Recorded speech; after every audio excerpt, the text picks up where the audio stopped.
Hello नमस्कार guys, welcome in our YouTube channel.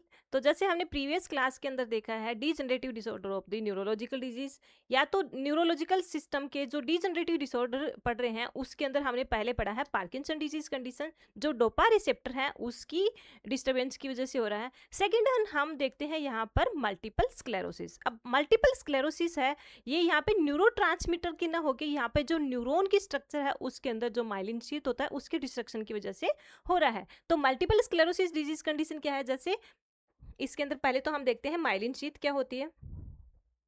जैसे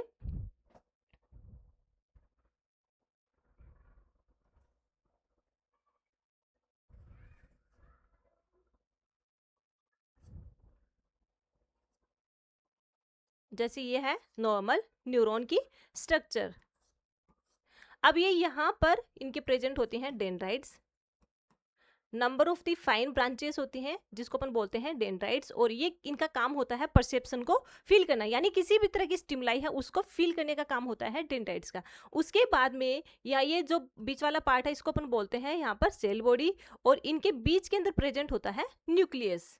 then जो ये किसी भी तरह का परसेप्शन सच एज दी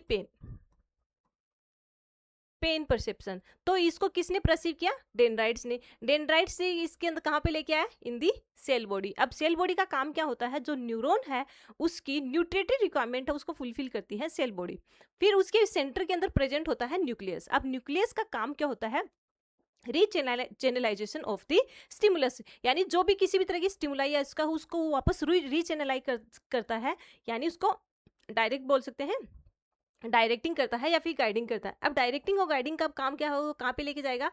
इसके अंदर आगे की साइड में ये वाला जो पार्ट है उसको अपन बोलते हैं एक्सोन। ये यहां से लेके ये वाला पार्ट है, इस कंप्लीट पार्ट को अपन बोलेंगे एक्सोन। एक्सोन वाला पार्ट है। तो इसके अंदर एक्सोन के अंदर यहाँ पर एक स्पेसिफिक इंटरवल के अंदर दोनों साइड के अंदर एक प्रोटीन और lipoprotein and fatty component lipo इनकी एक लेयर होती है, उसको अपन बोलते हैं myelin sheath. Myelin sheath.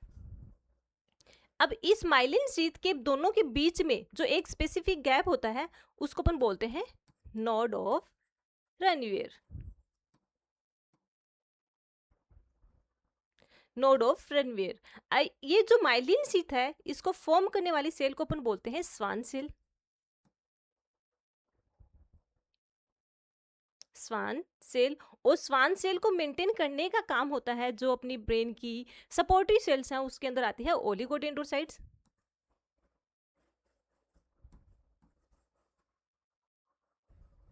Oligodendrocytes.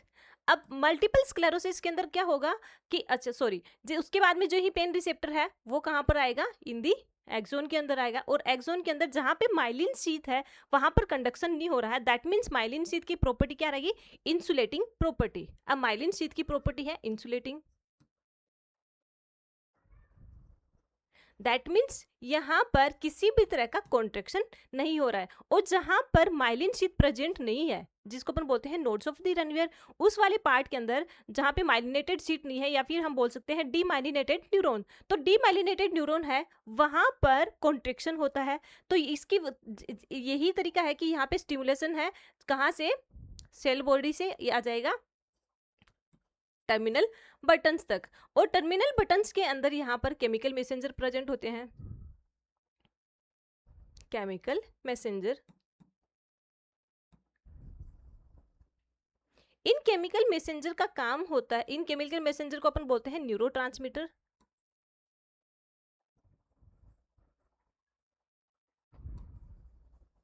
Neurotransmitter. ये न्यूरोट्रांसमीटर क्या करेंगे? किसी भी तरह की स्टिमुलाई है उसके अकॉर्डिंग ही यहाँ पर केमिकल मैसेंजर रिलीज होंगे, न्यूरोट्रांसमीटर होंगे, और वो न्यूरोट्रांसमीटर जो पोस्ट साइनेप्टिक नर्व से होते हुए है, जो मोटर नर्व से होते हुए अपनी पेरिफेरल सिस्टम के अंदर जाके स्केलेटल मसल्स हैं वहां पर जाके एक्ट करेंगे, और उसके अकॉर्डिंग ही ये रेस्पॉन्ड करती हैं। लेकिन अब यहाँ मल्टीपल स्क्लेरोसिस के अंदर क्या होगा?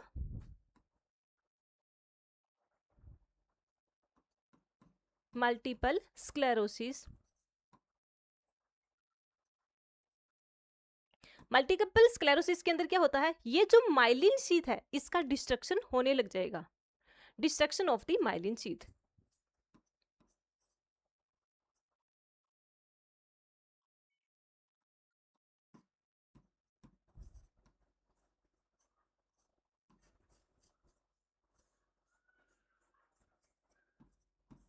Destruction of the myelin sheath, myelin sheath का डिस्ट्रक्शन हो जाएगा। तो माइलिन शीथ का डिस्ट्रक्शन हो रहा है जिसकी वजह से जो नर्व कंडक्शन हो रहा है, क्योंकि जो यहाँ से स्टिमुलाई है वो अंदर गई है, तो किसके थ्रू जा रही है, नर्व के थ्रू जा रही है, नर्व्स के अंदर जा रही है, और वहां पे न्यूरॉन के अंदर वो कंडक्शन कर रही है, यानी कॉन्ट्रेक्शन हो रहा है, जिसकी वजह से वो एक जगह से दूसरी जगह पे जा रही है। अब ये जो माइलिन शीथ का काम है, इनकी इंसुलेटिंग प्रॉपर्टी है, दैट मीन्स यहाँ पे कोई भी कंडक्शन नहीं होता है। तो इन माइलिन शीथ का काम क्या होता है, जो भी कॉन्ट्रेक्शन के अंदर एनर्जी यूटिलाइज हुई है उसको वो वापस रिस्टोर करते हैं ताकि नेक्स्ट कॉन्ट्रेक्शन में वो हेल्प हो जाए। जैसे अगर यहाँ पे कॉन्ट्रेक्शन हुआ है, ये कॉन्ट्रेक्शन होने के बाद में एनर्जी यूटिलाइज हो गई है, तो वो जो ही कॉन्ट्रेक्शन होगा तो यहाँ से जो स्टिमुलाई है वो नेक्स्ट नोड्स ऑफ रनियर तक पहुंच जाएगी। अब माइलिन शीथ का काम क्या है, जो एनर्जी यूटिलाइज हुई थी उसको वो वापस रिस्टोर करेगी, जिसकी वजह से नेक्स्ट नोड्स ऑफ रनियर है वहां पर कंडक्शन होगा, तो वो फोर्सफुली कंडक्शन होगा और वहां से वो फर्दर पार्ट के अंदर आगे की साइड में चली जाएगी। तो अगर माइलिन शीथ का डिस्ट्रक्शन हो रहा है, दैट मीन्स वो वापस एनर्जी को रिस्टोर नहीं कर पाएगी, और अगर एनर्जी रिस्टोर नहीं हो पा रही है तो इसका काम क्या होता है कि जो नर्व कंडक्शन है वो प्रॉपरली नहीं हो पाएगा, क्योंकि एनर्जी रिस्टोर नहीं हो पाएगी तो जो कॉन्ट्रेक्शन है वो फोर्सफुली नहीं हो पाएगा, और जो स्टिमुलाई है वो फर्दर पार्ट पे मतलब टाइम पे नहीं पहुंचेगी, जिसको अपन बोलते हैं डिले ट्रांसमिशन। जैसे ये एक्सोन है, अब इसके अंदर एक्सोन के अंदर क्या हो जाएगा, माइलिन शीथ है वो तो बहुत कम हो रही है और उनके बीच में गैप बहुत ज्यादा हो रहा है, जबकि गैप क्या होता है, माइन्यूट होता है गैप, नॉर्मली माइन्यूट होता है गैप, लेकिन अब यहाँ पर गैप बहुत ज्यादा हो गया है, जिसकी वजह से अगर यहाँ पर माइलिन शीथ जितना कम होगी उतनी ही एनर्जी वो वापस रिस्टोर कर पाएगा, और वही एनर्जी ऐसी है जो नेक्स्ट कॉन्ट्रेक्शन के अंदर नेक्स्ट यूटिलाइज हो, जिसकी वजह से जो स्टिमुलाई है वो फोर्सफुली फर्दर पार्ट के पास में पहुंचे। सच एज अगर ये स्टिमुलाई है, अगर माइलिन शीथ का डिस्ट्रक्शन हो जाता है तो उस कंडीशंस में वो जो स्टिमुलाई है वो यहाँ से जो सेंसरी नर्व अपने ब्रेन के पास में लेके जाती है, वहां से वो डिले रेस्पॉन्ड करेगी, और ये रेस्पॉन्स जब तक ब्रेन के पास पहुंचेगा तब तक बहुत टाइम निकल जाएगा, जिसको अपन बोलते हैं डिले रेस्पॉन्स या फिर डिले ये जो नाउ कंडक्शन। तो अब इसके अंदर जो मल्टीपल स्क्लेरोसिस है, इसके अंदर कंडीशन क्या होता है, destruction of the myelin sheath in the CNS, यानी सेंट्रल नर्व सिस्टम। अब सेंट्रल नर्व सिस्टम के अंदर आता है brain and the spinal code, brain and the spinal code. अगर यहाँ पे डिले कंडक्शन हो रहा है तो उस कंडीशन में यहाँ पर क्या कोज करेगी, इन्फ्लामेटरी रेस्पॉन्स होगा, और अगर इन्फ्लामेटरी रेस्पॉन्स हो रहा है जिसकी वजह से वहाँ पर जो WBC होती हैं वो इन्फिल्ट्रेट होना स्टार्ट कर देंगी। जैसे WBC इन्फिल्ट्रेट हो गई हैं और इस वाले पर्टिकुलर पार्ट के अंदर इन्फ्लेट हो गई हैं, और वो क्या करेंगी, यहाँ पर एक प्लेक को फॉर्मेशन करेंगी, प्लेक को फॉर्मेशन करेंगी, और उसी को अपन बोलते हैं स्क्लेरोसिस कंडीशन। तो मल्टीपल स्क्लेरोसिस कंडीशन क्या है, मल्टीपल स्क्लेरोसिस कंडीशन एक degenerative neurological chronic neurological degenerative disease condition है, जिसके अंदर इन्फ्लामेटरी रेस्पॉन्स भी होगा, और अगर इन्फ्लामेटरी रेस्पॉन्स हो रहा है तो WBC है वो इनफिल्ट्रेट हो रही है, दैट मीन्स वहां पे जाके कलेक्ट होने लग जाएंगी, जिसकी वजह से वहां पर एक प्लेक फॉर्मेशन हो जाएगा, और ये प्लेक फॉर्मेशन है इसका काम होता है एनर्जी को रिस्टोर नहीं कर पा रहा है, दैट मीन्स जो माइलिन शीथ है उसकी प्रॉपर्टी को डैमेज करेगा, और अगर माइलिन शीथ की प्रॉपर्टी को डैमेज करेगा तो माइलिन शीथ का काम क्या होता है, normally to restoration of the utilize energy, जो एनर्जी यूटिलाइज हो रही है उसको वापस रिस्टोर कर रहा है, तो इस कंडीशन में माइलिन शीथ है वो उसको वापस रिस्टोर नहीं कर पाएगी, जिसकी वजह से डिले कंडक्शन होगा या फिर डिले नर्व ट्रांसमिशन होगा। जो नर्व्स है वो ये नर्व है जो इम्पल्सेस को फर्दर पार्ट के अंदर फॉरवर्ड कर रही है वो डिले हो जाएगा, इसको अपन बोलते हैं मल्टीपल स्क्लेरोसिस। जैसे multiple sclerosis is a chronic, that means लंबे टाइम से डिजीज कंडीशन है, ये सडनली नहीं होती है। मल्टीपल स्क्लेरोसिस जो एक ग्रेजुअली धीरे धीरे होती है वो बहुत लंबे टाइम से होती है, इनिशियल स्टेज के अंदर इसका पता ही नहीं चलता, जब सिम्टम्स वर्स होने लग जाते हैं तब इसका पता चलता है, और जब सिम्टम्स अपीयर होते हैं, मैनिफेस्ट होते हैं, उससे पहले 5 to 10 ईयर पहले ये जो डिजीज कंडीशन है ये अपनी बॉडी के अंदर हो गई है। और इसके अंदर क्या होता है, ये डीजनरेटिव डिजीज कंडीशन है, ऑटो इम्यून डिजीज कंडीशन है। दैट मीन्स अपनी बॉडी का इम्यून सिस्टम है वो अफेक्ट हो गया है। अपनी बॉडी के अंदर जो जीन है वो वहाँ पर एक स्पेसिफिक क्रिटिकल इम्यून सिस्टम है या फिर इम्यून सिस्टम की प्रोटीन को फॉर्म करता है, और वो इम्यून सिस्टम की प्रोटीन है अपनी ओन एंटीबॉडी है उसको डैमेज कर देगी, जिसकी वजह से अपनी बॉडी के अंदर इम्यून रिस्पॉन्स है वो भी कॉम्प्रोमाइज हो जाएगा, और अपनी बॉडी है सेकेंडरी इन्फेक्शन के लिए मोर ससेप्टेबल हो जाएगी। तो मल्टीपल स्क्लेरोसिस कंडीशन क्या है, एक क्रोनिक कंडीशन है, frequent and progressive auto immune neurological disease. Frequent नहीं, बार बार हो सकता है, फ्रीक्वेंसी होती है इसके, and auto immune neurological disease of the CNS. Autoimmune disease that means यहाँ पर अपनी बॉडी के अंदर इम्यून सिस्टम है वो इसके अंदर इन्वॉल्वमेंट है, अपनी बॉडी के अंदर एक डिफेक्टिव इम्यून प्रोटीन फॉर्म हो गई है जो अपनी ओन इम्यून प्रोटीन है उसको डैमेज कर रही है। Characterize by occurrence of a small patch of the demyelination, characterize by small patch of the demyelination. जैसे ये माइलिन शीथ है, this is the myelin sheath.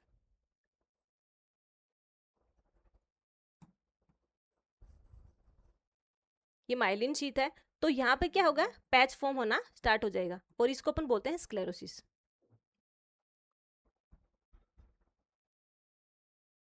Sclerosis, और स्क्लेरोसिस के पीछे रीजन क्या होता है, WBC infiltration.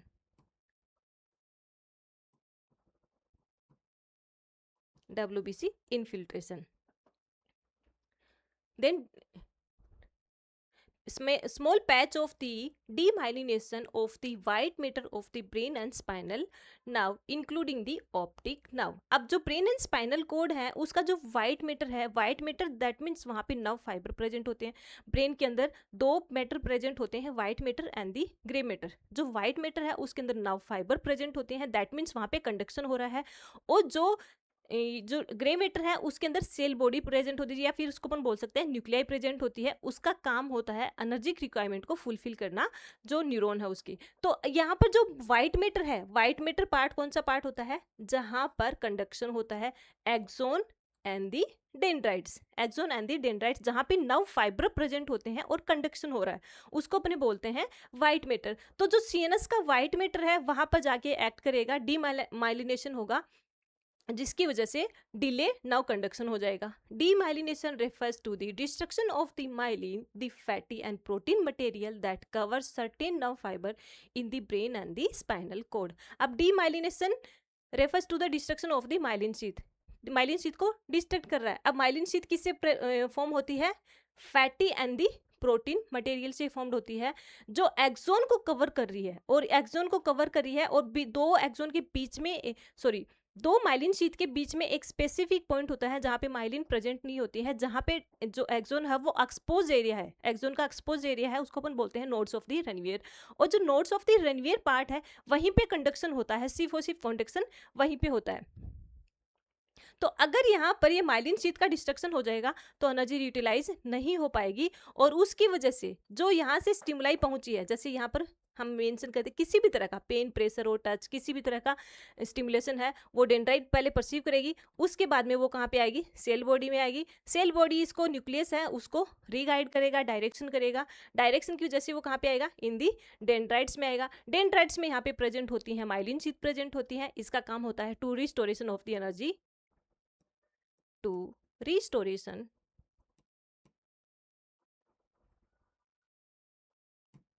of the utilized energy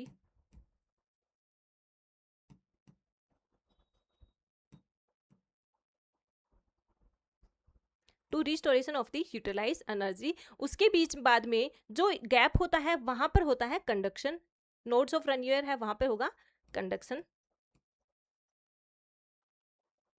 और इस तरह से ये जो स्टिमुलाई है वो डेंड्राइट से होते हुए कहाँ पे पहुंच जाएगी, इन दी न्यूरोट्रांसमीटर में, सॉरी इन दी ये टर्मिनल बटन्स पे, ये है टर्मिनल बटन्स, टर्मिनल बटन्स। और ये जो टर्मिनल बटन है ये जो टर्मिनल बटन है, ये यहाँ इनके बीच में यहाँ पे वेसिकल्स होती हैं और इनके अंदर प्रेजेंट होते हैं केमिकल मैसेंजर।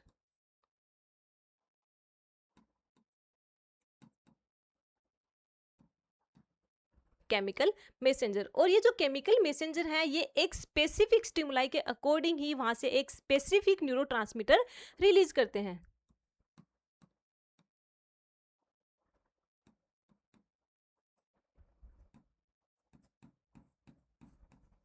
न्यूरोट्रांसमीटर रिलीज करेंगे जो आगे जाके पोस्ट साइनेप्टिक नर्व से होते हुए, या फिर हम बोल सकते हैं जैसे ये सेंसरी नर्व है, ये आगे जाएगा मोटर नर्व के अंदर, मोटर नर्व में जाएगा, वहां से वो स्केलेटल मसल्स में जाएगा और वहां पर जिस भी तरीके का रिस्पॉन्स लेके जाना होता है उसके रिस्पॉन्स को वो लेके जाएगा। लेकिन अगर माइलिन शीट का डिस्ट्रक्शन ही हो गया है, यहाँ पे क्लोट फॉर्म हो गया है या फिर प्लैक फॉर्मेशन हो गया है, जो व्हाइट पैच बोलते हैं उसको अपन बोलते हैं प्लैक फॉर्मेशन, और वही है स्क्लेरोसिस, तो उस कंडीशंस में जो नर्व कंडक्शन है वो डिले हो जाएगा, जिसको अपन बोलते हैं delay nerve transmission.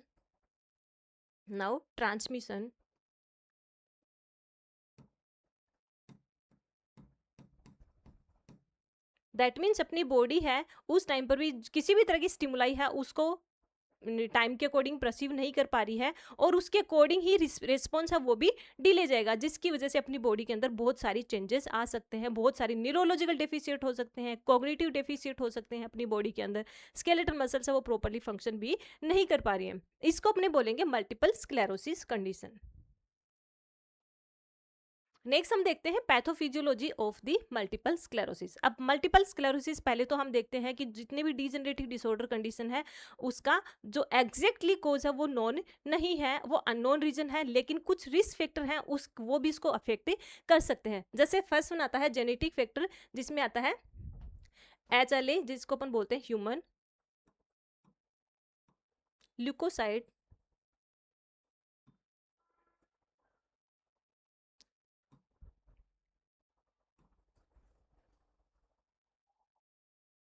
Atrophy, leucocyte atrophy, जो क्या है HLA DRB1 एंटीबॉडीज है जो क्रोमोसोम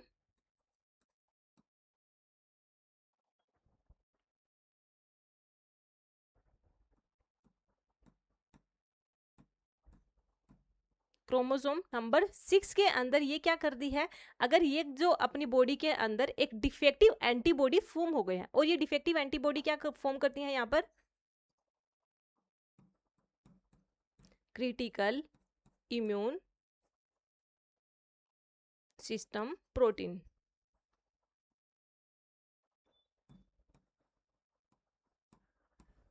ये क्रिटिकल इम्यून सिस्टम प्रोटीन है उसका फॉर्म करेगी, और ये जो जिसको अपन बोल सकते हैं डिफेक्टिव एंटीबॉडी, ये क्या फॉर्म हो गई है, डिफेक्टिव एंटीबॉडी फॉर्म हो गया। तो ये जो डिफेक्टिव एंटीबॉडी है अपनी ओन एंटीबॉडी है, जो अपनी खुद की एंटीबॉडी है उसको वो उस पर अटैक करेगी, उसको डिस्ट्रॉय कर देंगी। सेकेंड वन आता है एनवायरमेंटल फैक्टर, जिसके एनवायरमेंटल फैक्टर है वो भी इसको कोज कर सकता है, यानी जो पर्सन है वो बहुत ज़्यादा ह्यूमिड एरिया है या बहुत ज़्यादा टेम्परेचर वाले एरिया के अंदर रहता है तो उसके अंदर भी ये कंडीशन हो सकती है। अदर फैक्टर ये सिर्फ और सिर्फ कोज, ये रिस्क फैक्टर है, एग्जैक्टली कोज नहीं है। नेक्स्ट वन आता है smoking, vitamin D deficiency, obesity, low sun exposure, या फिर अगर विटामिन डी डेफिशिएंसी हो रही है तो उसके पीछे रीजन क्या होता है, पर्सन है लो सन एक्सपोजर हो रहा है उसकी वजह से विटामिन डी डेफिशिएंसी हो रही है। अदर फैक्टर आते हैं इन्फेक्शन ट्रिगर, यानी पर्सन है वो बार बार जैसे ईबीवी वायरस से बार बार सफ़र कर रहा है, या फिर ईबीवी वायरस बार बार उस पर अटैक हो रहा है जिसकी वजह से इम्यून सिस्टम वो कॉम्प्रोमाइज हो जाएगी। तो ये सिर्फ और सिर्फ यहाँ पर कोज कर रहे हैं रिस्क फैक्टर की वजह से, डायरेक्टली कोज ही नहीं कर रहे हैं। अब इन तीनों की इनकी वजह से सबसे पहले क्या होगा, इन्फ्लामेटरी रेस्पॉन्स होगा, इन्फ्लामेटरी रेस्पॉन्स,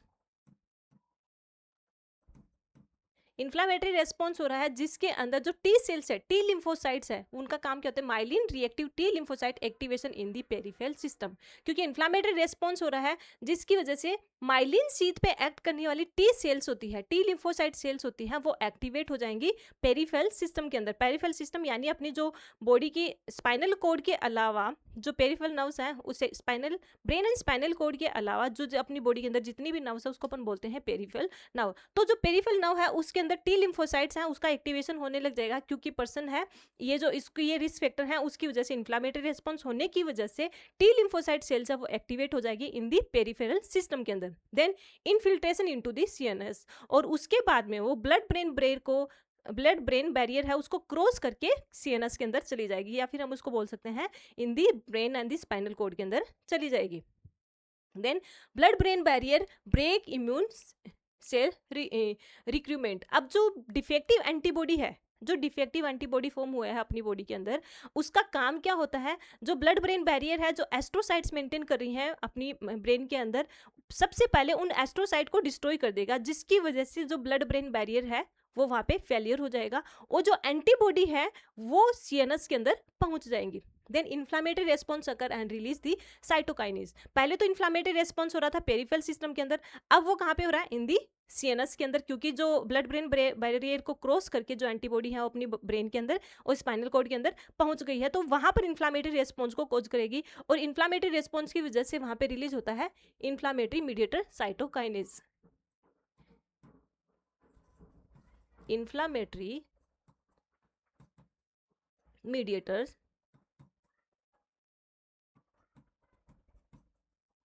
साइटोकाइनेज। अब जो साइटोकाइनेज है इसका काम क्या होता है, cyto related to size cells और काइनेज का दैट मीन्स डिस्ट्रक्शन करना। तो ये क्या कहा उसका, डीमाइलिनेशन। अब ये जो साइटोकाइनेज है ये क्या करेगी, जो माइलिन शीथ है उसको डीमाइलिनेट यानी destruction of the myelin sheath. Demyelination that means destruction of the myelin sheath.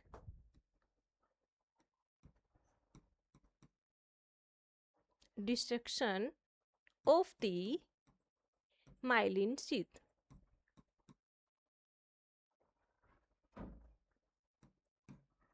Myelin sheath है उसका डिस्ट्रक्शन कर देगी। इन्फ्लामेटरी रेस्पॉन्स की वजह से वहां पे इन्फ्लामेटरी फ्लूइड कलेक्ट होने लग जाएगा। Inflammatory fluid collection,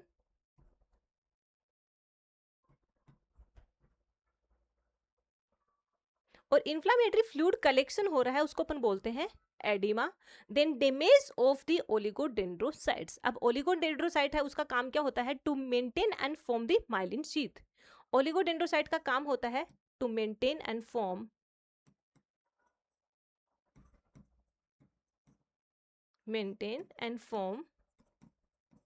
of the myelin sheath.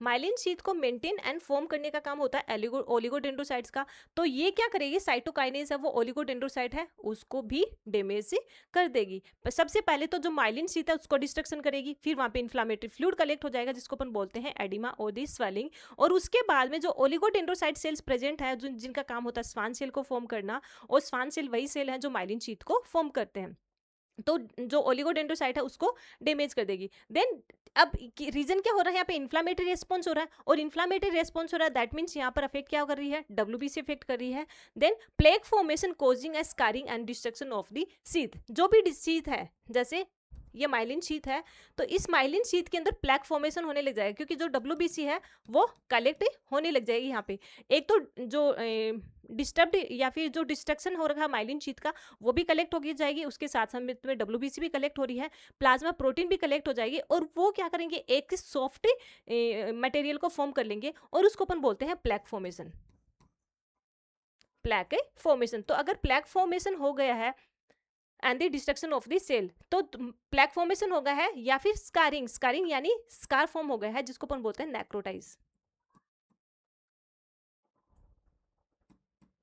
Necrotise tissue.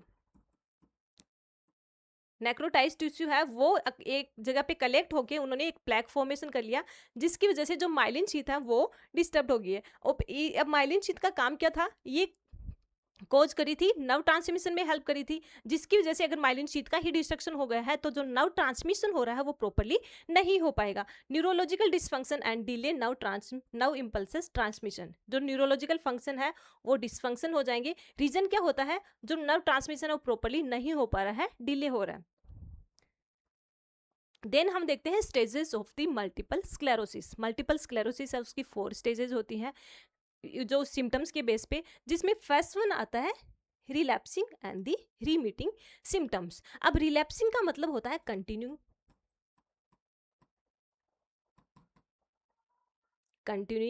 And रीमीटिंग का मतलब क्या होता है, जो पहले के जो सिम्टम्स थे वो वापस reappear. Remitting that means reappear, reappear. जो मल्टीपल स्क्लेरोसिस है उसकी 4 स्टेजेस होती हैं, जिसके अकॉर्डिंग उसका जो वर्सन कंडीशन है वो धीरे धीरे धीरे धीरे बढ़ता जाएगा, जिसमें फर्स्ट स्टेज आती है जिसको अपन बोलते हैं रिलैप्सिंग एंड रीमीटिंग। अब रिलैप्सिंग और रीमीटिंग, रिलैप्सिंग का मतलब होता है कंटिन्यूइंग एंड रीमीटिंग का मतलब होता है रीअपियर। अब इसके अंदर क्या होगा, during this stage the new symptoms can appear. During this stage new symptoms can appear. अब जो फर्स्ट स्टेज है इसके अंदर जो नए सिम्टम्स है वो तो अपीयर हो रहे हैं, सॉरी जो नए सिम्टम्स है वो तो अपीयर है और जो ओल्ड वन है वो वर्स हो रहे हैं। जैसे पहले के जो सिम्टम्स थे, पहले कुछ सिम्टम्स थे जिसके हम देख सकते हैं lack of the physical activity, person है वो फिजिकली एक्टिव नहीं हो पा रहा था, फिजिकली एक्टिविटी न वो नहीं कर पा रहा था, तो ये था पहले वाला सिम्टम्स, जिसकी वजह से पर्सन के ये जो सिम्टम्स है वो तो धीरे धीरे धीरे धीरे बढ़ता जाएगा, वर्सन होता जाएगा, मतलब वो जो मसल्स हैं वो रिजिड होते जाएंगे और उसकी फिजिकल एक्टिविटी है वो धीरे धीरे कम होती जाएगी। वो था पहले वाला सिम्टम्स। लेकिन उसके साथ में ही जैसे रिलैप्सिंग के अंदर पहले वाले सिम्टम है वो कंटिन्यू है और वो ग्रेजुअली बढ़ते जा रहे हैं, वर्ष होते जा रहे हैं, लेकिन जो नए सिम्टम्स है वो भी अपीयर हो रहे हैं उसके अंदर। अब नए सिम्टम्स के अंदर अपीयर क्या होने लग जाएगा, पर्सन है वो भूलने लग जाएगा, उसको पहले की यादें नहीं आ पा रही हैं, या फिर वो मेमोरी है उसका लॉस होने लग जाएगी। इसके साथ साथ में जो कॉग्निटिव फंक्शन है वो भी धीरे धीरे धीरे धीरे लॉस होने लग जाएंगे। तो इसको अपन बोलते हैं रिलैप्सिंग एंड रीमीटिंग स्टेज, जिसके अंदर जो पहले वाले सिम्टम्स है वो कंटिन्यू रहेंगे और धीरे धीरे धीरे धीरे बढ़ते जाएंगे, एंड सेकेंडरी न्यू सिम्टम्स है वो भी अपीयर होना स्टार्ट कर देंगे। अब इसके अंदर क्या होता है, पर्सन है जैसे एंड पर्सन फुल्ली और partially recover from this deficit. अगर इनिशियल फेज के अंदर ही अगर पता चल गया है तो पर्सन है वो पार्शियली फुल्ली है वो इस डेफिशिएट से रिकवर कर सकता है स्टार्टिंग इनिशियल फेज में। लेकिन क्या होता है कि इनिशियल फेज के अंदर पर्सन का पता ही नहीं चलता मल्टीपल स्क्लेरोसिस के अंदर। देन फिर सेकेंड वन हम देखते हैं stage second primary progression. Stage second है प्राइमरी प्रोग्रेशन। इसमें क्या होता है, द डिजीज ग्रेजुअली प्रोग्रेशन। अब उसके अंदर जो डिजीज है धीरे धीरे धीरे धीरे प्रोग्रेस करने लग गई। अब पहले तो जैसे हम देखते हैं नॉर्मल स्केलेटल सिस्टम से रिलेटेड ही सिम्टम्स ही स्टार्टिंग के अंदर अपीयर हुए थे, अब धीरे धीरे धीरे धीरे जो कॉग्निटिव फंक्शन है वो भी डैमेज होना स्टार्ट कर देंगे। तो जो सेकेंडरी आती है, जो सेकेंड स्टेज आता है जिसमें आता है प्राइमरी प्रोग्रेशन मल्टीपल स्क्लेरोसिस, इसके अंदर जो फिजिकल सिम्टम्स के साथ साथ में जो कॉग्निटिव सिम्टम्स हैं वो भी अपीयर होने लग जाते हैं। जैसे पर्सन है उसको डिमेंशिया होने लग गया है, अटेंशन नहीं कर पा रहा है, कंसंट्रेट नहीं कर पा रहा है, पर्सन के थॉट है वो डिस्टर्ब हो गए हैं, स्पीच डिस्टर्ब हो गए हैं, जो पर्सन की स्लीप वेकअप साइकिल है वो डिस्टर्ब हो गई है, इंटेलिजेंस इफेक्ट हो गई है, मेमोरी इफेक्ट हो गई है। इसमें ये कॉग्निटिव प्रॉब्लम्स है उसका इन्वॉल्वमेंट हो जाएगा इन दी सेकेंड स्टेज। क्योंकि जो primary progression multiple sclerosis often migrate into the brain but is less likely to damage the brain area. अब इसके अंदर क्या होता है, ये ब्रेन के अंदर माइग्रेट तो कर गई है लेकिन यहाँ तक ये ब्रेन को डैमेज नहीं कर रही है, बहुत ज़्यादा डैमेज नहीं कर रही है, सिर्फ यहाँ पर ब्रेन के अंदर ही माइग्रेट हो गई लेकिन ब्रेन को डैमेज नहीं कर रही है सेकेंड स्टेज तक। देन आता है थर्ड स्टेज जिसको अपन बोलते हैं सेकेंडरी प्रोग्रेशन। प्राइमरी प्रोग्रेशन हो गया, प्राइमरी प्रोग्रेशन के अंदर क्या होता, पहले तो स्केलेटल मसल से रिलेटेड प्रॉब्लम थी, उसके बाद में वो ब्रेन के अंदर चली गई एंड कॉग्निटिव फंक्शन है उसको डिसफंक्शन करना स्टार्ट कर दिया, लेकिन ब्रेन के एरिया को वो डैमेज नहीं कर रहा है। सेकेंडरी प्रोग्रेशन के अंदर क्या होगा, after a number of the year person who have had a relapsing remitting multiple sclerosis will pass into a secondary progression phase with gradually worsening of the disease. Secondary progression के अंदर क्या होगा, जैसे हमने देखा प्राइमरी प्रोग्रेशन के अंदर cognitive function है वो डिसफंक्शन होना स्टार्ट करते हैं, लेकिन अब सेकेंडरी प्रोग्रेशन के अंदर जो प्राइमरी जो कॉग्निटिव फंक्शन है वो कंप्लीटली डिस्टर्ब हो जाएंगे, पर्सन की मेमोरी लॉस कंप्लीटली लॉस होने लग जाएगी, जिसके अंदर डिमेंशिया कंडीशन हो जाएगी, या फिर उसके अंदर हम बोल सकते हैं जो ब्रेन के पार्ट हैं वो डैमेज होना स्टार्ट कर देंगे। प्राइमरी प्रोग्रेशन के अंदर तो ब्रेन का एरिया डैमेज नहीं हो रहा था, लेकिन अब जो ग्रेजुअली धीरे धीरे ये सिम्टम्स अब बढ़ते जा रहे हैं, तो जो ब्रेन का जो एरिया होता है, फंक्शनल एरिया है, वो भी डैमेज होना स्टार्ट कर देगा। एंड स्टेज 4 आती है, उसको अपन बोलते हैं progressive relapsing. Progressive relapsing then the period between relapse are characterized by continuing disease progression. अब इसके अंदर क्या होता है, रिलैप्स का मतलब ही हमें पता था, रीअपियर। रिलैप्स का मतलब ही था रीअपियर, जिसके अंदर जो ग्रेजुअली सिम्टम्स है रीअपियर होना स्टार्ट कर देंगे। जो ऑल वन सिम्टम्स है वो तो वर्स होते जाएंगे, लेकिन जो नए सिम्टम्स है वो कंटिन्यूसली बढ़ते जाएंगे, क्योंकि जो ब्रेन के अलग अलग एरिया है वो सारे के सारे डैमेज होना स्टार्ट कर देंगे। इनिशियल के अंदर तो डैमेज नहीं हो रहे थे, फिर धीरे धीरे वो एरिया है वो डैमेज होना स्टार्ट कर देंगे। स्टार्टिंग के अंदर कॉग्निटिव एरिया है वो डैमेज होना स्टार्ट कर देगा, उसके बाद में पैराइटल लोब अफेक्ट करेगा, ऑक्सीपिटल लोब अफेक्ट कर रहा है, और लास्ट के अंदर जो अपना ब्रेन स्टेम है वो भी अफेक्ट कर देगा। इसके साथ साथ में जो अपनी नर्व्स होती हैं, क्रेनियल नर्व है, उन वो भी यहाँ पर डीमाइलिनेशन होना स्टार्ट कर देगा। स्टेज 4 है प्रोग्रेसिव रिलैप्सी के अंदर, इसमें जो अपनी क्रेनियल नर्व होती हैं, 12 pair of the cranial nerve, उसके अंदर भी डिस्ट्रोफी होना स्टार्ट हो जाएगा। There is a significant recovery immediately follow a relapse, but between relapse there is a gradually worsening of the symptoms. अब इसके अंदर जो symptoms हैं वो gradually worsening होते चले जाते हैं, क्योंकि जो functional area है वो डैमेज होना स्टार्ट कर देता है। तो ये आती हैं अपनी stages of the multiple sclerosis। Then हम देखते हैं इनके साइन एंड दी सिम्टम या फिर क्लिनिकल मैनिफेस्टेशन। अब क्लिनिकल मैनिफेस्टेशन है उसको हमने अलग अलग कैटेगरी के अंदर ही यहाँ पे डिफाइन किया है, जैसे motor symptoms and the sensory symptoms. That means motor symptoms में क्या क्या चेंजेस हो सकते हैं, सेंसरी सिम्टम्स में क्या क्या चेंजेस हो सकते हैं। जैसे मोटर सिम्टम्स में हम देखते हैं यहाँ पर monoparesis, that means muscle weakness. Muscle weakness that means किसी भी तरह की स्टिमुलाई के अकॉर्डिंग वो वहाँ पे कॉन्ट्रेक्शन नहीं कर पा रहे हैं। जैसे अगर ये स्टिमुलाई हो रही है तो यहाँ पर जैसे ही कॉन्ट्रेक्शन हो रहा है, लेकिन अगर यहाँ पे मोनोपैरेसिस कंडीशन हो गई है तो यहाँ पर कॉन्ट्रेक्शन नहीं हो पा रही। अब कॉन्ट्रेक्शन का मतलब क्या है, स्टे अवे। जो भी स्टिमुलाई है, हार्मफुल स्टिमुलाई है, वहां से वो अपने आप को अलग कर, मसल्स वो अपने आप को वहां से अलग कर लेते हैं। लेकिन अगर यहाँ पर मोटर रिस्पॉन्स डिस्टर्ब हो गया है, उस कंडीशंस के अंदर पर्सन को कई बार क्या होता है, रेस्पॉन्स तो फील होता है, सेंसरी तो फील होता है, लेकिन वो वहां से रिस्पॉन्ड नहीं कर पा रहा है, उसको अपन बोलते हैं मोनोपैरेसिस। सेकेंड वन आता है paraparesis, hemiparesis and the quadriparesis. Paraparesis, hemiparesis and the quadriparesis. Paraparesis that means जो 4 एक्सट्रीमिटीज है वो अफेक्ट हो रही है, हेमीपैरेसिस वन साइडेड अफेक्ट हो रही है, एंड दी क्वाड्रापैरेसिस इसके अंदर भी 4 एक्सट्रीमिटी है वो अफेक्ट हो जाएंगी, जिसकी वजह से रेस्पॉन्ड प्रॉपरली नहीं हो पा रहा है। नेक्स्ट वन आता है paraplegia, hemiplegia and the tetraplegia और quadriplegia. Plegia that means loss of the response, loss of the response, या फिर इसको अपन बोल सकते हैं पैरालिसिस। पैरालाइसिस जो हमने पहले पढ़ा है स्पाइनल कोड इंजरी के अंदर, उसके अंदर ये कंप्लीटली आ रखा है, कंप्लीट और इनकम्प्लीट जो ये स्पाइनल कोड इंजरी है उसके अंदर ये हमने इसको कंप्लीटली अच्छे से एक्सप्लेन किया है। Paraplegia, hemiplegia, tetraplegia and the quadriplegia. Hemiplegia that means one sided paralysis हो जाना, राइट साइडेड पैरालिसिस और left sided paralysis. Paraplegia upper body paralysis और lower body paralysis. Tetraplegia and quadriplegia ये दोनों एक ही है, जिसके अंदर क्या होता है 4 एक्सट्रीमिटीज के अंदर ही पैरालिसिस कंडीशन हो रही है। Then spasticity and dysarthria. Spasticity and dysarthria. Spasticity का मतलब क्या होता है, जो नर्व कंडक्शन है, जो नर्व स्टिमुलेशन है वो ब्रेन तक प्रॉपर्ली कोऑर्डिनेट नहीं हो पा रही है, या फिर हम इस स्पास्टिसिटी के अंदर स्पेसिफिकली आता है spastic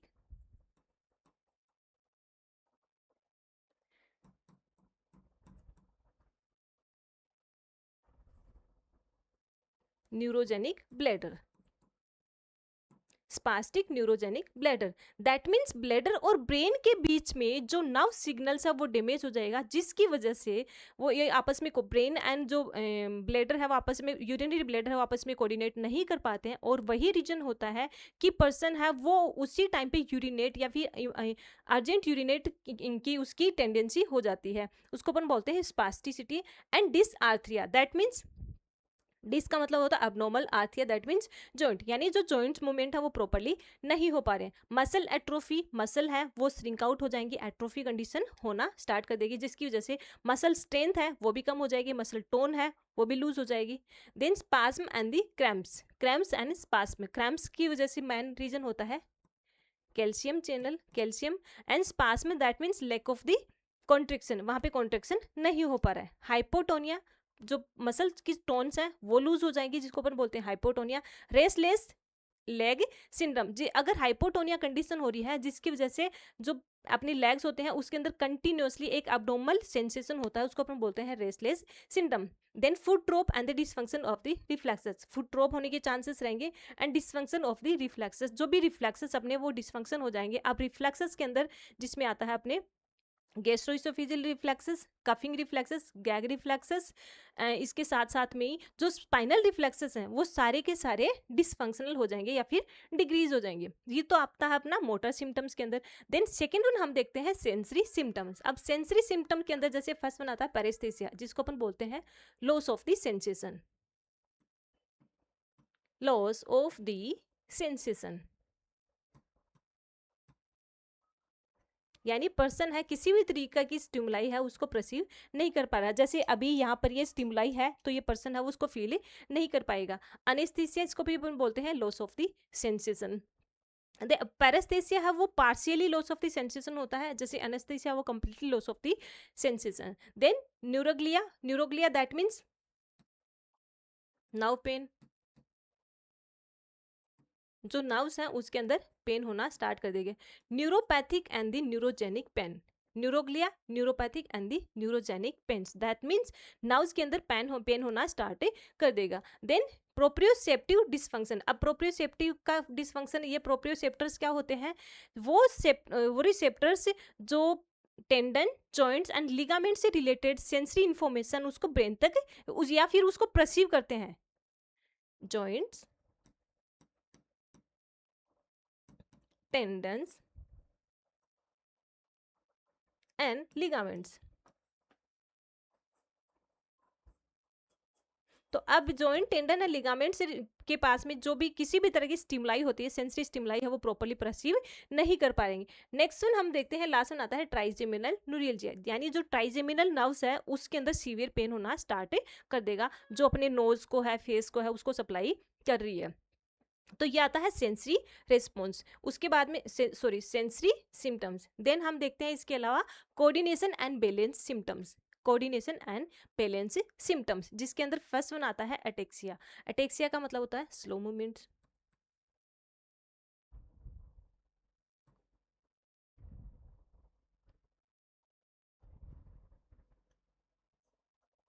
sorry,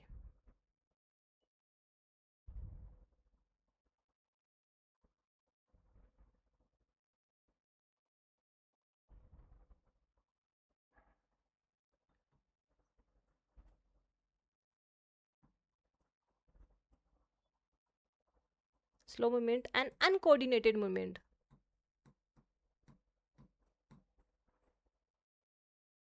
uncoordinated movement.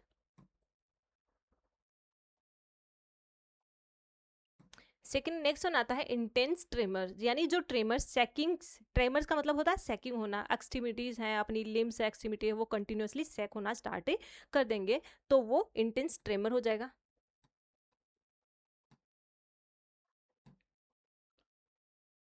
Sacking of the limbs, limbs है वो कंटिन्यूअसली सैक हो रहे हैं, उसको अपन बोलते हैं ये कंटिन्यूअसली सैकिंग होना स्टार्ट कर देते हैं, क्योंकि जो एसिटाइलकोलाइन है वो न्यूरोट्रांसमीटर पे यहाँ पर अफेक्ट ही करेगा, जिसकी वजह से ये जो कंटिन्यूअसली पर्सन के अंदर ट्रेमर होने स्टार्ट करेंगे। वेस्टिबुलर एटेक्सिया, दैट मीन्स क्या होता है, अनकोऑर्डिनेटेड ये मूवमेंट होता है, और अनकोऑर्डिनेटेड या फिर हम इसको बोल सकते हैं कोऑर्डिनेशन नहीं हो रहा, बैलेंस नहीं हो रहा, किसके अंदर, वेस्टिबुलर एटेक्सिया का मतलब होता है जो वेस्टिबुल नर्व है उसके अंदर डीमाइलिनेशन हो जाएगी, जिसकी वजह से अनकोऑर्डिनेशन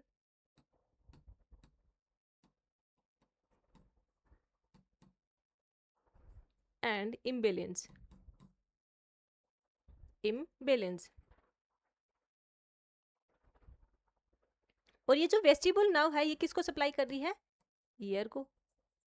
नेक्स्ट वन आता है वर्टिगो, दैट मीन्स चक्कर आना, स्पीच अटेक्सिया पर्सन है वो प्रॉपरली बोल नहीं पाएगा, कोऑर्डिनेट नहीं कर पाएगा। दैट मीन्स वो बोलना चाहता है लेकिन वो बोल नहीं पा रहा है, क्योंकि जो स्पीच प्रोडक्शन एरिया है वो डैमेज होने की वजह से स्पीच है वो प्रॉपरली अफेक्ट हो जाएगी। एंड डिस्टोनिया, जिसकी वजह से मसल की टोन है वो लूज हो जाएगी। ये आता है कोऑर्डिनेशन एंड बैलेंस। नेक्स्ट हम देखते हैं कॉग्निटिव फंक्शन। अब कॉग्निटिव फंक्शन हमें पता है कि जो कॉग्निटिव फंक्शन स्पेसिफिकली कहाँ पे होता है, कौन सी लोब में होता है, इन दी फ्रंटल लोब। फ्रंटल लोब के अंदर हो रहा है, जिसमें फर्स्ट वन पर्सन के अंदर प्रेजेंट रहेगा डिप्रेशन। सेकेंड वन आता है कॉग्निटिव डिसफंक्शन के अंदर, हमने देखा पहले attention, concentration, understanding,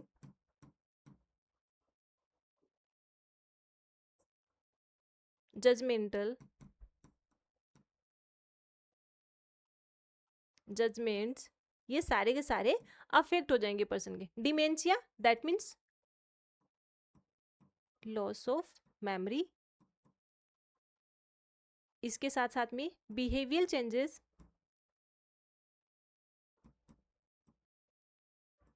behavioural and personality changes, behavioural and personality changes, इसको अपन बोलते हैं डिमेंशिया। मूड स्विंग पर्सन है वो कभी भी, जैसे अगर पर्सन नॉर्मल खुश है और थोड़ी देर बाद में ही उसका चेंज हो जाएगा, वो सीवियर सैड हो जाएगा या फिर अग्रेसिव बिहेव करेगा, मूड चेंज होता रहेगा उसके अंदर।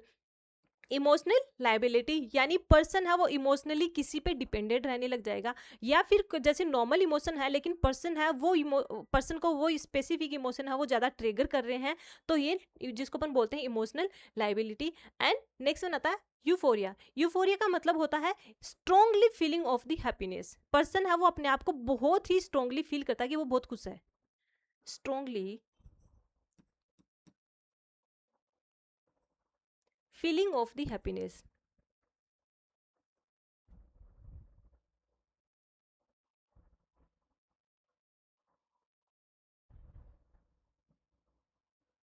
feeling of strongly and intense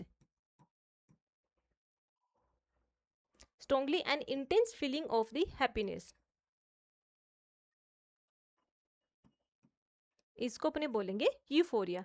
then bipolar symptoms that means person है वो खुश भी रहता है कुछ टाइम के लिए और कुछ टाइम के लिए वो डिप्रेस भी हो जाता है, इसको अपन बोलते हैं bipolar syndrome. Then anxiety, aphasia and dysphagia. Aphasia मतलब loss of the speech and dysphagia difficulty in the speech. Aphasia ये जो ऐसा ये है रिलेटेड टू द स्पीच से रिलेटेड है। तो डिस्फेजिया यानी difficulty in the speak and aphasia that means loss of the speech, person है वो प्रॉपर्ली बोल ही नहीं पा रहा है। तो ये आते हैं कॉग्निटिव फंक्शन के अंदर। देन लास्ट में नेक्स्ट वन हम देखते हैं विजुअल सिम्टम्स। अब विजुअल सिम्टम्स में हम देखेंगे ऑप्टिक न्यूराइटिस, जो ऑप्टिक नर्व है उसके अंदर इन्फ्लामेटरी रिस्पॉन्स, इन्फ्लामेशन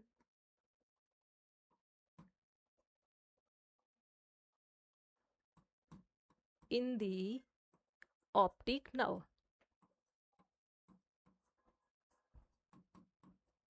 और ये ऑप्टिक नर्व किसको सप्लाई कर रही है, आई को सप्लाई करेगी, जिसकी वजह से यहाँ पे रेस्पॉन्स क्या होगा, डिप्लोपिया एंड कई बार विजन लॉस भी इफेक्ट हो सकता है।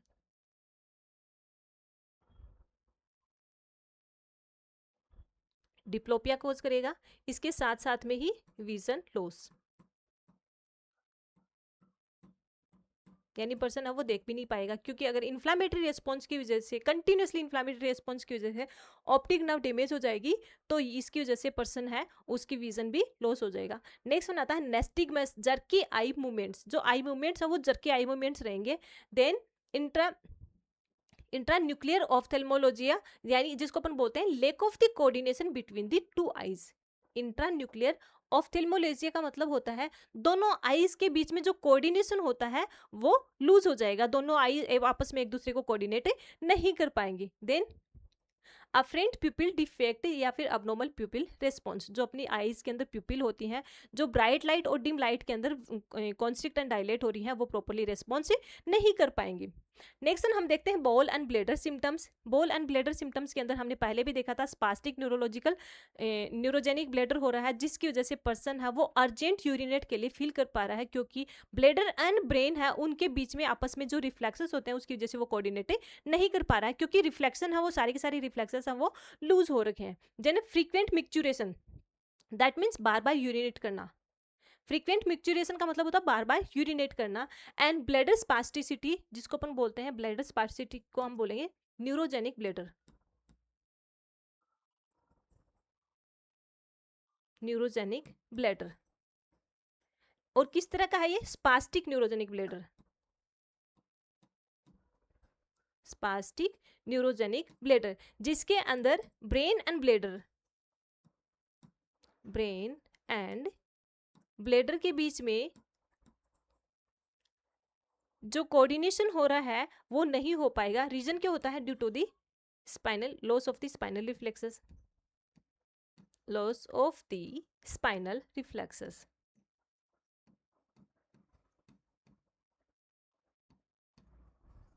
स्पाइनल रिफ्लेक्सेस की वजह से क्या होता है, जो ब्लेडर से रिलेटेड जो इन्फॉर्मेशन है वो ब्रेन के पास में जाती है, लेकिन जो स्पाइनल रिफ्लेक्सेस ही लूज हो जाएंगे, जिसकी वजह से जो ब्लेडर से रिलेटेड जो भी इन्फॉर्मेशन है वो ब्रेन के पास में नहीं पहुंच पाएगी। और यही रीजन होता है कि पर्सन है वो यूरिन को होल्ड नहीं कर पा रहा है, वो बार बार यूरिनेट के लिए जा रहा है, या फिर उसको अर्जेंट फील होता है for the urination.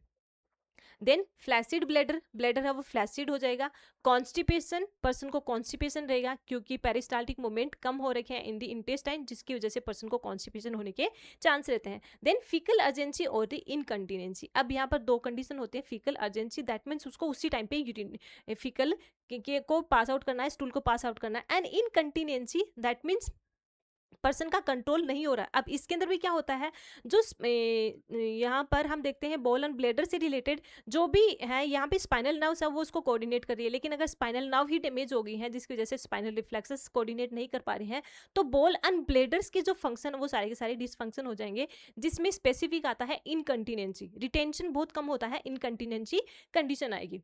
Other symptoms के अंदर आता है फैटिक, गैस्ट्रोइसोफेजियल रिफ्लेक्सेस डिसऑर्डर, जिसकी वजह से गैस्ट्रोइसोफेजियल रिफ्लेक्सेस डिसऑर्डर है वो कम हो जाएंगे, और उसकी वजह से किसी भी तरह का कोई भी कोई भी जो फूड पार्टिकल अपनी जीआई सिस्टम में गया है तो उसको वो वापस रिफ्लेक्ट आउट नहीं कर पा रहा है। सॉरी, जो डिफेक्ट हम कहीं पे भी कोई भी फूड पार्टिकल अगर हम अपने जीआई ट्रैक्ट में चल जाता है और एसिड रिफ्लेक्सेस हो रहा है, जिसकी वजह से अगर वो जो स्टमक क्या करेगा, उनको वापस बाहर के साइड में रिफ्लेक्ट आउट करेगा, रिफ्लेक्शन की वजह से जो अपनी बॉडी को डैमेज नहीं कर सके। लेकिन यहाँ पर जो गैस्ट्रोइसोफेजियल रिफ्लेक्सेस हैं वो लूज हो जाएंगे, जिसकी वजह से पर्सन के अंदर जो हमने जो फूड पार्टिकल लिया है जो अपनी बॉडी के लिए अच्छा भी नहीं है, वो भी अपने अंदर ही रह पाएगा। नेक्स्ट वन आता है स्लीप डिसऑर्डर।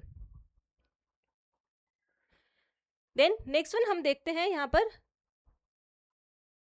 मैनेजमेंट। अब मैनेजमेंट के अंदर जैसे सिम्टोमेटिक ट्रीटमेंट है या फिर जैसे स्पीच थेरेपी है, फिजियोथेरेपी है, वो तो हम पर्सन को कंटिन्यूसली देंगे। इसके साथ साथ में इम्यून रिस्पॉन्स के लिए, इम्यून बूस्ट करने के लिए भी हम देते हैं, प्रोटीन डाइट भी देंगे। लेकिन फार्मेकोलॉजिकल मैनेजमेंट में हम यहाँ पे स्पेसिफिक 3 काइंड ऑफ दी जो मेडिकेशन देते हैं, जिसमें फर्स्ट वन आता है beta interferon 1A, beta interferon 1A, जिसको अपन बोलते हैं इवोनेक्स, जो हम IM के थ्रू ही देते हैं। This is used to alleviate a series of the symptoms such as muscular weakness, visual problem, as well as a cognitive affection, poor concentration, memory and the confusion। अब इसका मतलब क्या होता है? डिक्रीज करना। This is used to decrease the series of symptoms। Elevation का मतलब होता है डिक्रीज। दैट मीन्स जो सिम्टम्स है उसको डिक्रीज करना है, इसका मेन काम होता है। जो वर्स्ट सिम्टम्स हो रहे हैं उसको डिक्रीज करना है। जैसे फर्स्ट वन आता है मसल वीकनेस है, तो उसको भी वो डिक्रीज करेगी ताकि मसल्स हैं वो थोड़ा सा वापस स्ट्रेंथन हो। इसके साथ साथ में विजुअल प्रॉब्लम है, एज वेल कोग्निटिव फंक्शन है, जिसमें poor concentration, memory loss and the confusion है। इन सिम्टम्स को वो धीरे धीरे धीरे धीरे डिक्रीज करती है। सेकेंड वन आता है बीटा इंटरफेरोन BA-AB, जिसके अंदर हम देते हैं बेटा सेरोन। अब इसको हम देते हैं सबक्यूटेनियसली। हम किस रूट से देंगे? सबक्यूटेनियसली। और इसका काम क्या होता है? This medication administered to the patient with secondary progressive multiple sclerosis. हम स्पेसिफिक किस में दे रहे हैं ये वाली medication? Secondary progressive multiple sclerosis के अंदर दे रहे हैं, जो आती है स्टेज 3, यानी हम देते हैं स्टेज 3 के अंदर।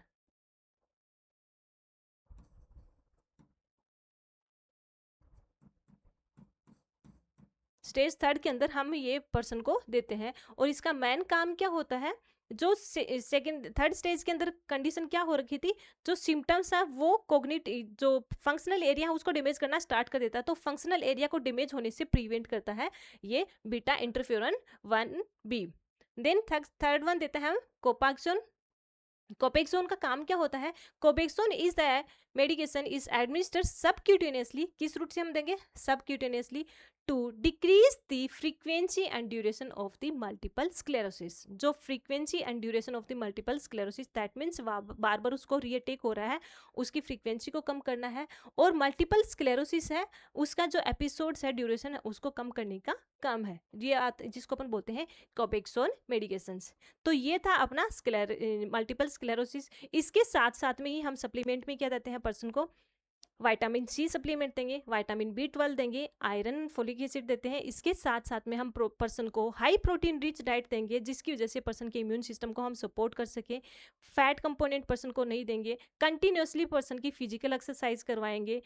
कुछ ऐसे बायोफीडबैक मैकेनिज्म है जिसके अंदर आता है योगा है, मेडिटेशन है, वो भी हम पर्सन को कराएंगे, जिसकी वजह से पर्सन का सेल्फ स्टीम है खुद के लिए वो भी रेस्पॉन्स करे। इसके साथ साथ में हम पर्सन को देते हैं स्पीच से रिलेटेड, पर्सन को हम यहाँ पर स्पीच थेरेपी देंगे। अगर पर्सन को जैसे ऑप्टिक न्यूराइटिस कंडीशन हो रही है, तो हम ऑप्टिक न्यूराइटिस के लिए हम स्पेसिफिक उनको अलग से, जैसे डिप्लोपिया कंडीशन हो रही है उसके लिए हम यहाँ पर न्यूराइटिस के लिए हम एंटी इन्फ्लामेटरी ड्रग देंगे, सॉरी एंटीबायोटिक ड्रग देंगे। अगर वहाँ पे इन्फ्लामेटरी रिस्पॉन्स हो रहा है तो एंटी इन्फ्लामेटरी हम ड्रग देते हैं। उसके साथ साथ में ही पर्सन के जो मूवमेंट्स हैं उसको रेगुलेट करने के लिए हम कंटिन्यूसली पर्सन की रेंज ऑफ मोशन एक्सरसाइज है, एक्टिव एंड पैसिव एक्सरसाइज से पर्सन की करवाएंगे। तो ये था अपना multiple sclerosis disease condition. Thank you guys, thank you so much. अगर ये वीडियो पसंद आए तो please like, share and subscribe. Thank you.